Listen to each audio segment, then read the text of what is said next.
And there it is, Kung Fu Panda 4. What do you guys think? Oh, okay, Very nice. not bad. I like the texture. Yeah, it's not really my best work, but I reckon since we are currently struggling, might as well bring out the old reliable and... Hey there, kids, what are we doing? Hi, Hollywood. I heard someone has a special little movie for me. Yeah, that would be me.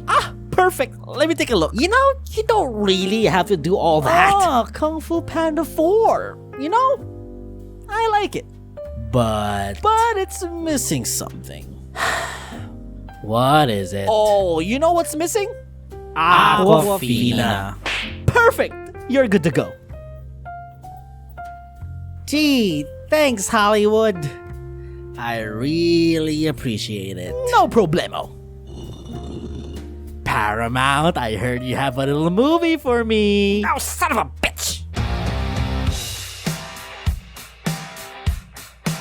So this thing exists. Yeah, apparently trilogies can't stay trilogies now. That's right, after 8 long years from the last Kung Fu Panda release, we don't talk about the shows, DreamWorks heard everyone's demands and finally gave in and willingly ignored your said demands and decided not to make Shrek 5. Instead, you get Kung Fu Panda 4. Aquafina's in charge now. Deal with it. I cannot, for the life of me, recall anyone demanding for more Kung Fu Panda. But yet, here's DreamWorks churning out more Kung Fu Panda material nearly a decade after their last movie. Like, didn't they just release a Netflix show just recently? And now you're telling me that out of the blue, we're getting a 4th movie now. Didn't we end the saga on a good note in the 3rd one? What grand franchise-altering story was so important to tell that you had to untrilogize a trilogy?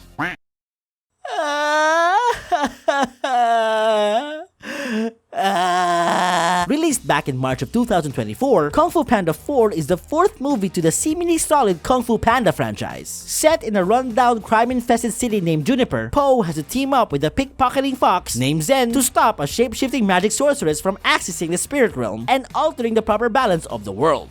It didn't seem like it, but believe it or not, Kung Fu Panda 4 was anything but a flop. Which is weird since we barely got any marketing for it. On an $85 million budget, this 4th installment managed to reel in over $530 million globally. A $400 million net profit. Which, by the way, a little quick message to the audience out there. Congratulations, guys. You sure showed them. With this and Trolls band together earning a near total of $1 billion, surely that will help your case in demanding less unnecessary sequels.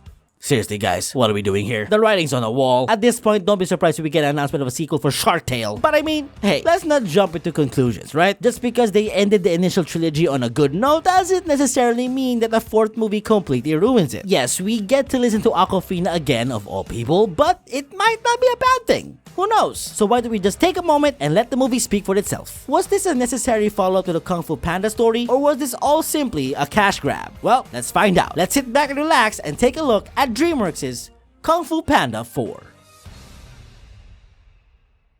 So, our movie begins similar to the 2 previous Kung Fu Panda installments, a quick look into our main villain. Now, I don't really want to get ahead of myself here, but I personally think that this is one of the pivotal moments where you have to grab the viewer's attention. You fail this, you fail the movie. In Kung Fu Panda 2 and 3, they did this really well, introducing us to their respective antagonists by providing a brief backstory and a compelling display of how much of a threat they are. The second movie did it best, using shadow puppets to tell Lord Shen's backstory really set the tone and made him interesting from the get-go. So, since it's already been made known from the marketing and trailers that this movie's big bad villain is a shape-shifting chameleon, I can't wait to see what cool, unique, and awesome approach DreamWorks planned to introduce a villain with such a terrifying ability.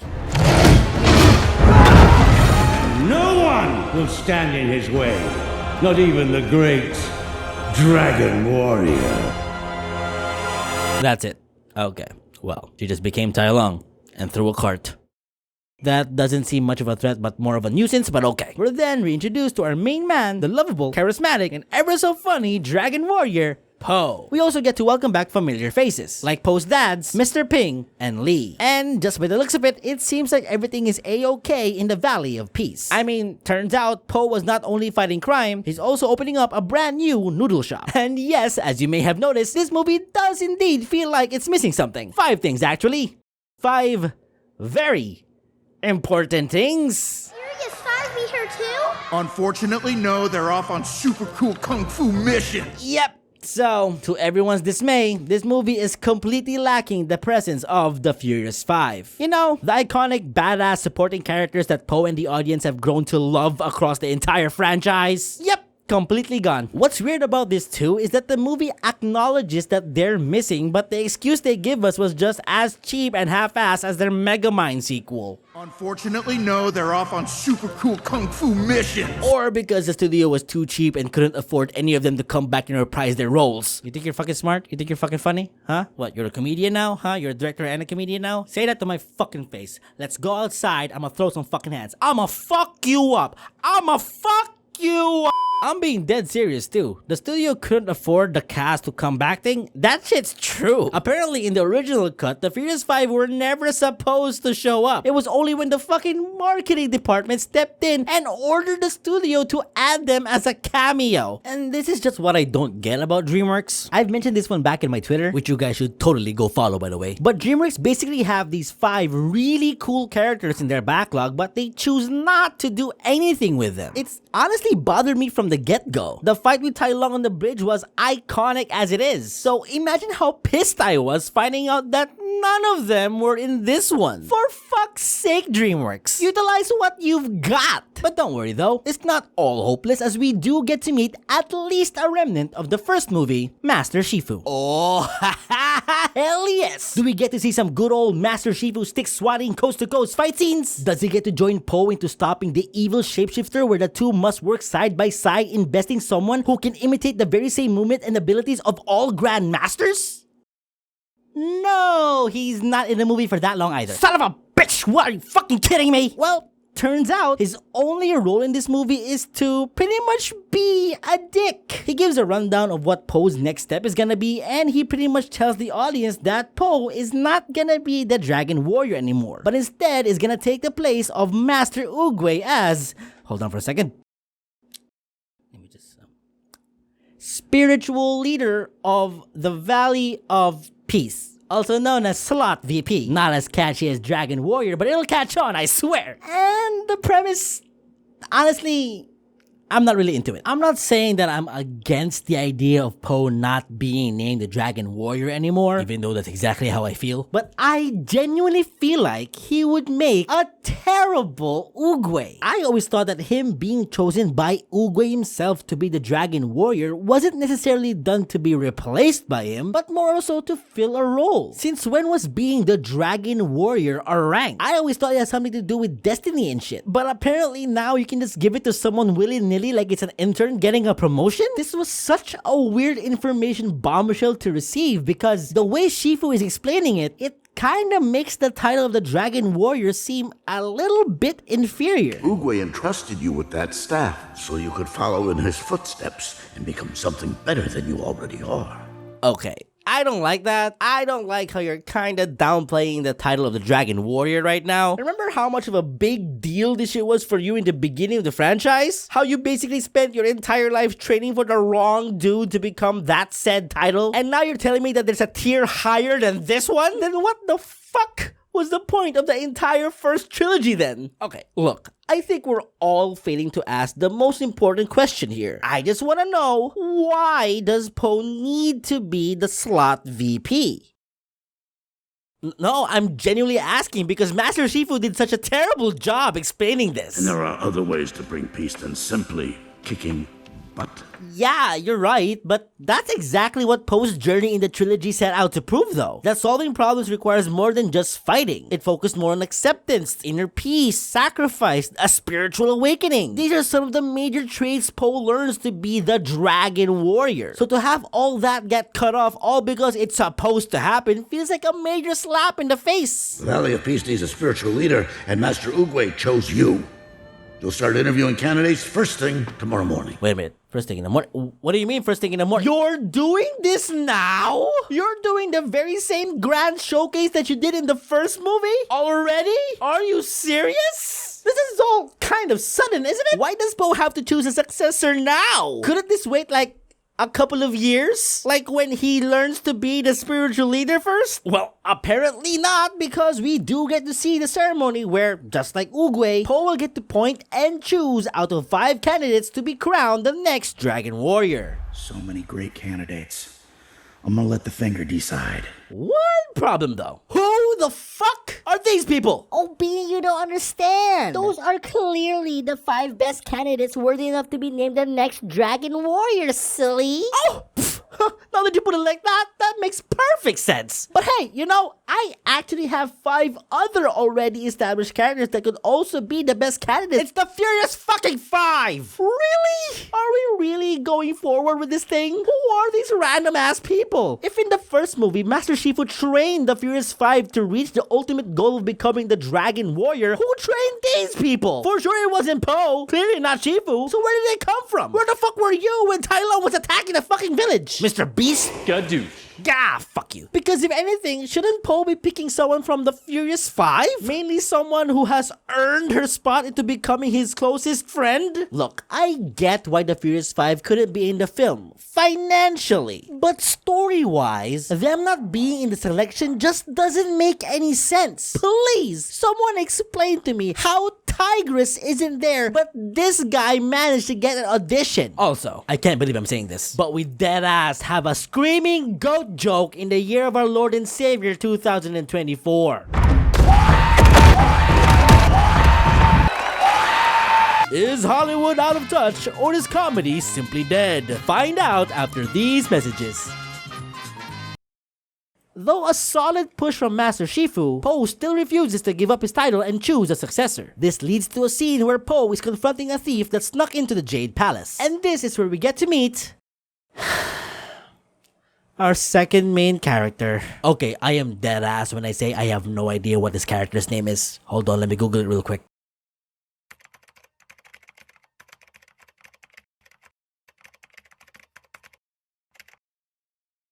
Zhen.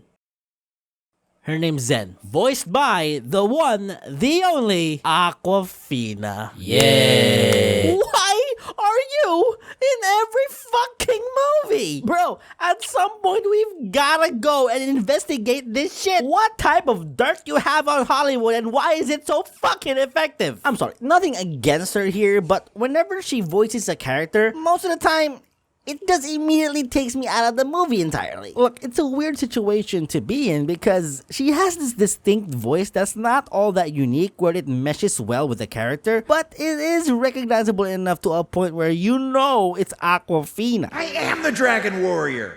I'm just gonna say it. Nothing about you says dragon or warrior. And nothing about you says good or voice actor, but yet here we are.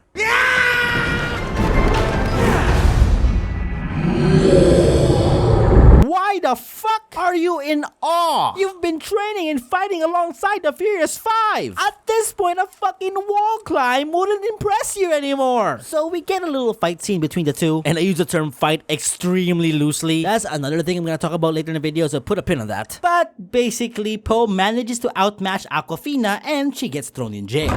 Just tell me one thing. How did someone like you become the Dragon Warrior? Bitch, where the fuck have you been? Before Po could go back to his normal life, the mountain ghosts from earlier show up informing about Tai Lung's return. Tai Lung is back. Tai Lung has returned. Well, you know what they say.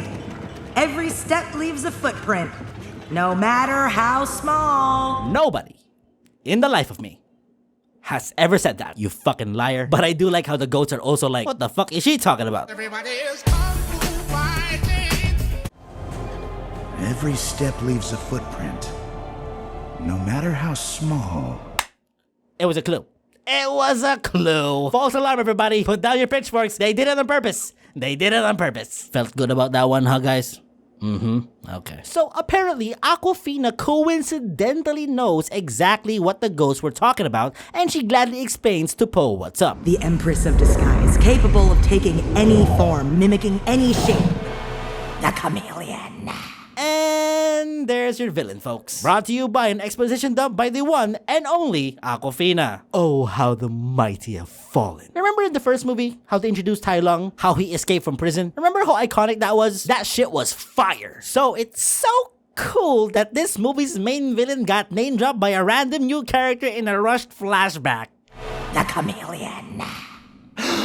Yeah, that would be the appropriate response. I too would react that way if I learned that my main villain's name was generic and lazy. Chameleon? Really? You're naming your main villain after what species they are? I mean, I know you did the same thing with the Furious 5, but the villains in the previous movies had actual names. Well, anyways, yeah, so turns out there's an evil shapeshifter out there and she's wreaking havoc all across China. And it's up to Po, and with some help from Awkwafina, to stop her. Fine. You lead me to the chameleon, and I'll see what I can do about reducing your sentence. Now, here's another problem I have with the movie. I really don't like how they're handling the whole chameleon issue here. I think it's bad enough that the movie so far has done a terrible job setting the chameleon up, but at the same time, it kind of feels like there's a lack of urgency from our main characters. And I honestly think it has something to do with how it's being delivered. Again, no shade to Awkwafina. You know what? No, all shade to Awkwafina. But it's the way she sounds so nonchalant about the whole thing that it just doesn't invest me that much. And same goes with Po. He is absurdly calm about this whole situation. And I get it, time has passed and he may have grown a bit tougher, so being introduced to a new villain shouldn't really bother him that much. I mean, he is the Dragon Warrior. And I initially thought that this was just all part of his story arc, where we get a much more egotistical Po who's gone and taken the Dragon Warrior title over his head, and the chameleon humbling him back to reality. But again,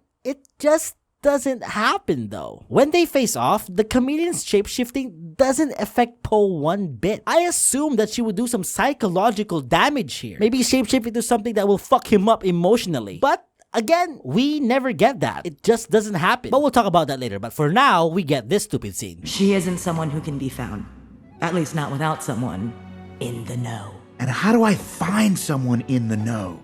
It's obviously it's me. I'm in the know. Huh. Weird. A never before seen character sneaking into the Jade Palace and end up walking out with nothing and coincidentally knows exactly who our main character wants to find? And she's willing to lead him to the villain too? If I didn't know better, this sounds like a very predictable cliche where the new character is actually working for the villain and will betray our hero later in the movie. Nah, but I'm sure the people back in DreamWorks aren't that predictable and lazy. Right? But before they get going, they're stopped by Master Shifu. It's a job for the Furious Five. Well, they're not here. But your job is finding a successor. What the fuck are you talking about? You just heard that there's a major threat that involves a shape-shifting sorceress, and you don't want him to do anything about it? Why are we in such a rush to find Po a replacement? Didn't Oogway choose the Dragon Warrior when he was like 200 years old? And, you know, in the brink of dying? Why do you want Po to choose a successor so badly? Wouldn't it make sense for a spiritual leader to take his time and, like Oogway, have the Dragon Warrior just naturally fall into place? Have the universe decide? You know, like in the first movie? I just don't get why he's in such a rush. Why are you forcing someone to choose the next Dragon Warrior? I guess he's just scared that Po might Oogway himself and start flowing with the dust of the wind, maybe? I don't know. But what really bothered me was the part where Shifu says it's not Po's job to deal with a threat, but instead it's to find a successor. And that's just something Master Shifu would never say. Master Shifu from the Trilogy would want Po to get this sorted. Hell, if anything, he would join Po in the journey if he heard about the chameleon. So it's completely out of character for him to just cock-block Po from trying to save China. You are supposed to be passing along wisdom and inspiring all. Be back soon. Tell my dads I love him. I can't hear you anymore. Bye! Shifu wouldn't take that level of disrespect, by the way. Even if you were the fully established Dragon Warrior, he will absolutely still 100% try to kick your ass. And so, the journey of our two heroes begins. Okay, so I may have been a bit too harsh on this movie so far, so why don't we talk about something positive? Like it or not, this is probably the best looking Kung Fu Panda movie from the franchise. The animation and visuals look absolutely amazing, and I'm pretty sure DreamWorks 100% knows about it. They pretty much showcase it whenever they get the chance.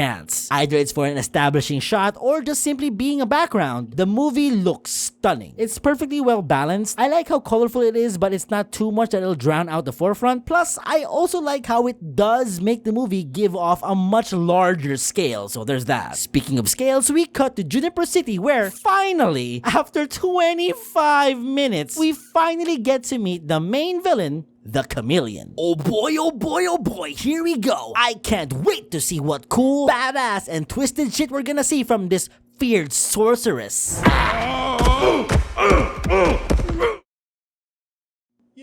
Man, shut up. Really? She gently pushes someone down the stairs. That's how you introduce your main villain to the fucking audience? Where's the urgency? Where's the intimidation? So far, all you've done was pretend to be Tai Lung and throw a crate, followed by pushing somebody down the stairs. But hey, I digress. We don't know. They might be building up to something really, really big in the climax, right? But for now, we go right back to our main characters, Po and furry Awkwafina. So does this really unlock the door to the spirit realm? It has to be given in order to gain its powers. Wow! What a random thing to say about a seemingly very important yet irrelevant item. Surely that won't serve as an important tidbit later in the movie. Ah, shit.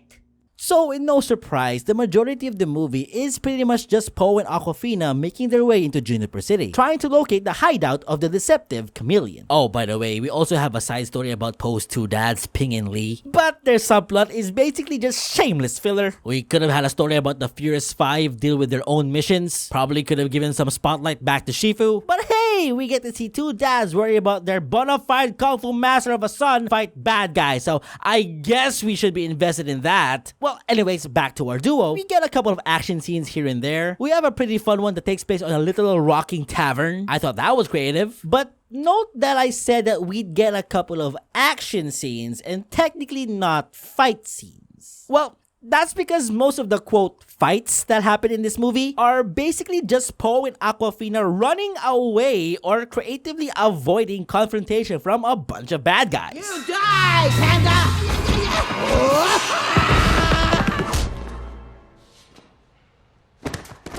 What's a bummer though is that these fights don't really have much of a connection to the Chameleon. Other than the climax, which was also pretty fucking disappointing by the way, but we'll get to that. Other than the climax, the one of only two parts where Po fights off anything related to the main villain was him again running away, but this time from a bunch of the Chameleon's henchmen. But hey, you know what? I'm getting way ahead of myself. Let's circle back to this scene later because for now, they arrive in Juniper City to try to find the secret hideout of the Chameleon. And for some reason, Po is very ecstatic that he's in a big city, as if the second movie doesn't exist, but okay. So, how exactly will our heroes find a lair that is ran by a chameleon? One of the most deceptive, deceitful, and elusive creatures in the animal kingdom. Well, I swear to God. Listen to this. I'll show you where this villainous sorceress lurks as she dominates the city. Is she lurking in that villainous tower dominating the city? How'd you know? Not my first time taking down a villain. Fucking what? So that's it. We found her. That's where she is? She's not like in an enchanted invisible floating island somewhere? She's just inside a goddamn building? So what the fuck was the point of bringing you along? She's a goddamn chameleon. She's supposed to be deceptive and shit. What the fuck is she doing out in the open? You couldn't at least camouflage the goddamn castle? On their way to the chameleon's tower, they'd get sidetracked by a bunch of guards. That's a lot of bull! Hey, like this movie. To, again, avoid them, Awkwafina takes Po underground to lay low for a while. And for the meantime, we get to meet some new characters. Who are these new characters, you ask?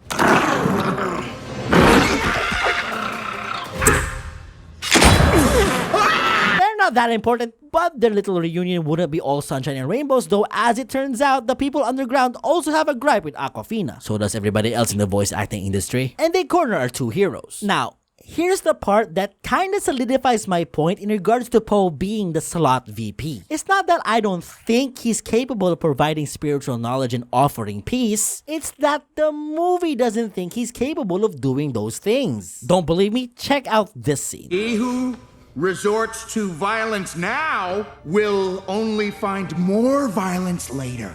So what you're saying is, if we don't hurt Zhen a little now, we can hurt her a lot later. And more violence later is better than less violence now. No, wait! Come back! I'll come up with better wisdom. Yeah, so this is the first time we see him attempt to be a spiritual leader, but it just immediately devolves into a joke. Look, movie, I get that you're a comedy, but if the jokes completely overtake a necessary scene, it makes the end result less satisfying. What makes it worse is that it actually works. They stop what they're doing and set them both free. All because they misunderstood Po's words of wisdom. What the fuck is that shit? What are you trying to say? That ᵒᵒ did the same thing and that he meant something else but everyone just perceived it wrong? Your mind becomes fast as lightning.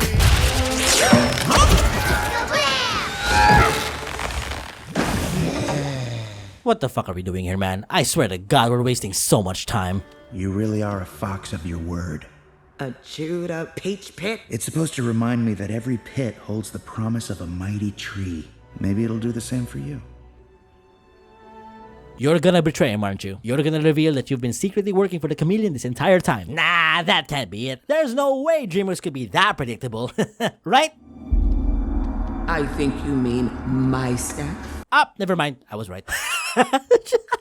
Yeah, so, as a big twist, turns out Awkwafina was working for the Chameleon the entire time. What a shocker! Who could have seen that coming? And finally, an hour into the movie, our hero finally gets to meet our main villain. And here she explains why she wanted the Staff of Wisdom in the first place. And, well, I'm gonna let her explain it. I wanted respect and power. I wanted to be a master of Kung Fu. I was turned away from every training hall I went to. They would say I was too small, too lowly. Bitch! What? Yeah, so apparently this whole thing all started because she was, and I quote, too small to master Kung Fu. Which doesn't make any lick of sense because Mantis and Viper fucking exist!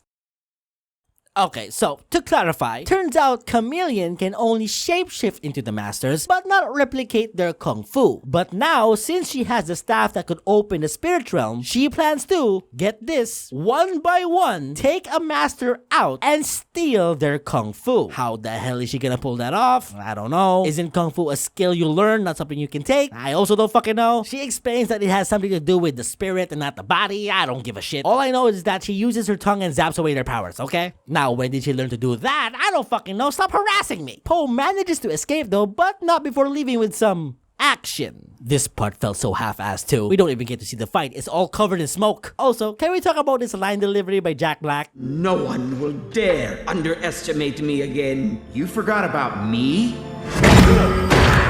About me? What the fuck is that? That delivery doesn't make any sense. It sounded like you had something more to say, but you just gave up midway through. About me? About me? About me? Are you sure, Po? You kinda sound confused right now. But don't worry, we'll give you some time to think about it.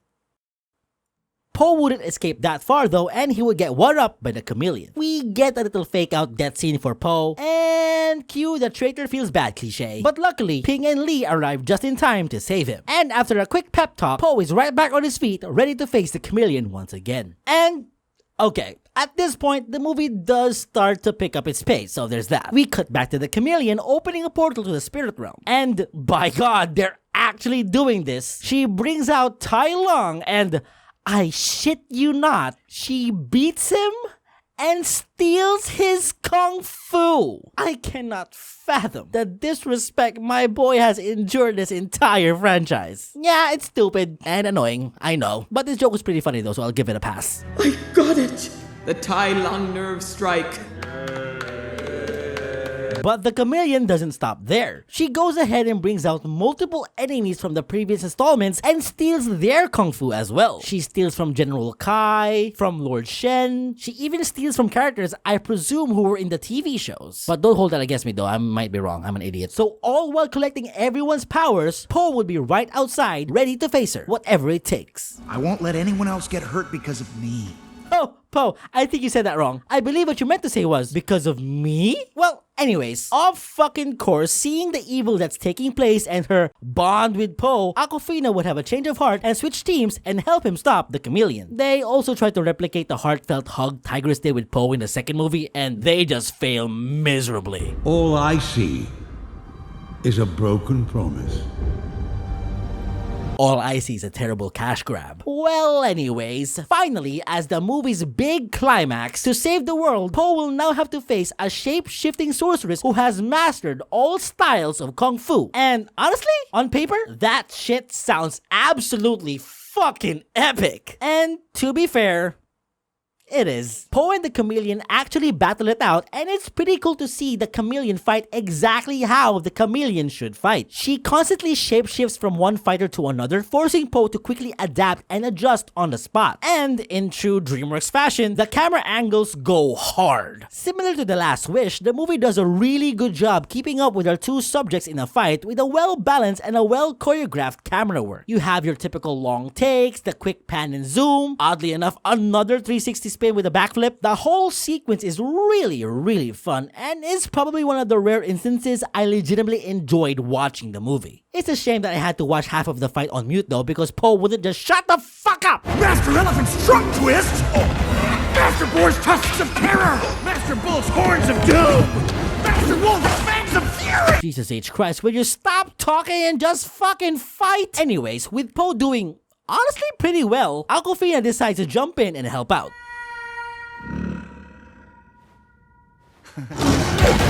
Oh, come on! Okay, fine. 2 against 1. ᵒᵒⁿ'ᵗ and the Dragon Warrior versus a shape-shifting sorceress who's obtained all the skills and power of over 50 Kung Fu masters. This would be the perfect opportunity to show a fast-paced, non-stop, action-packed Kung Fu masterclass of our two heroes battling it out against a constantly changing and unpredictable fighter who can turn into just about anyone and outmaneuver our main duo. Oh boy, let's take a look. I'll have to even the odds. Master Cobra! Wait. Wait a minute. Wait. Stop! Stop! What are you doing? Stop! Stop! That is awesome! What the fuck are you talking about? What do you mean it's awesome? You stole over 50 Kung Fu Masters' talent, and you have the ability to shapeshift into literally anyone. And instead of quickly fighting from one Kung Fu Master to another to showcase your amazing skills, you decide to turn into a fucking kaiju? What the fuck, man? That's just stupid. Oh my god, are we really resulting into this? A literal big boss fight. That's the type of shit you do in a video game, man. Yeah. So, for our big final climax, instead of the classic hand-to-hand combat that us, the audience, have shown to love, the movie pulls a fast one on ya, and Po now has to face a giant fucking flying dragon. Which is so fucking dumb! The whole point why you took all these characters' Kung Fu away is so that you could use the Kung Fu against your enemies. Transforming into a giant-ass wannabe dragon using the very same power completely voids that whole point. How the hell are you going to use each of the master specialties when you're a 2-story flying dragon? I'll tell you what's about to happen. You end up resorting to fighting like, guess what? A 2-story flying dragon. To not waste more of your time, Po and ᵒᵒⁿ'ᵗ manage to defeat the Chameleon in a very anticlimactic way, mind you, and everyone's Kung Fu is restored. And assuming everyone here was Po's enemy at some point, this looks like a very bad time for their powers to come back. But in a twist, they apparently no longer have any bad blood left for Po. And instead, I'll let Tai Lung take this. Maybe ᵒᵒ was right about you. You aren't completely useless after all.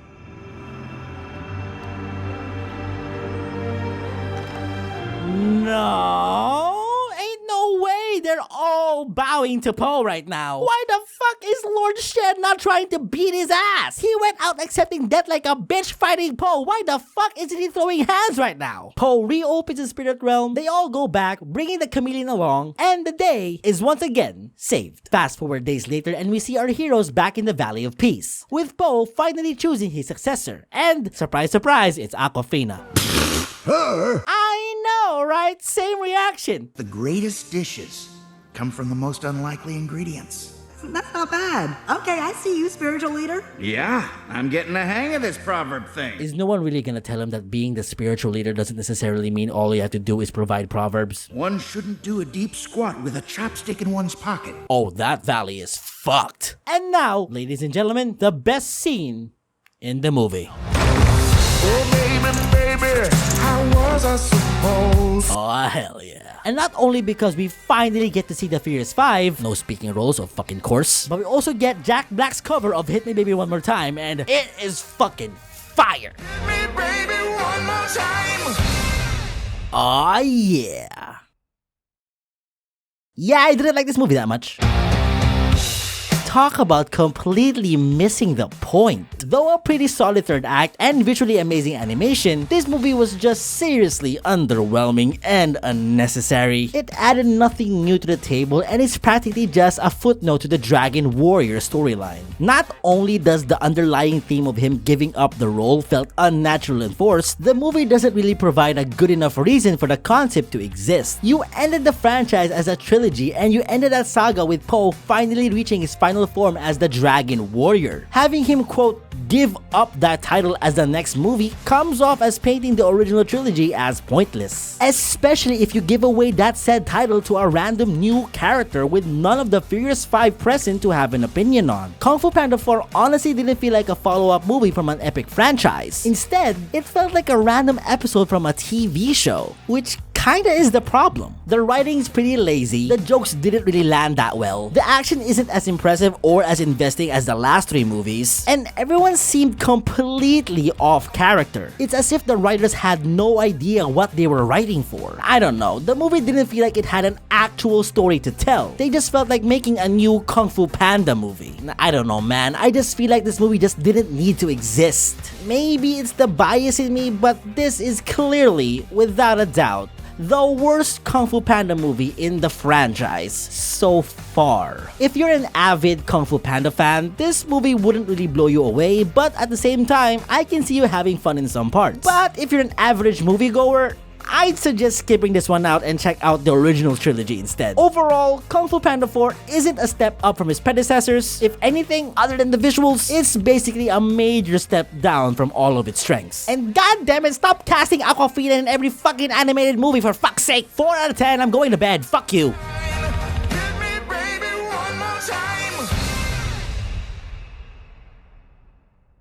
You forgot about me? About me?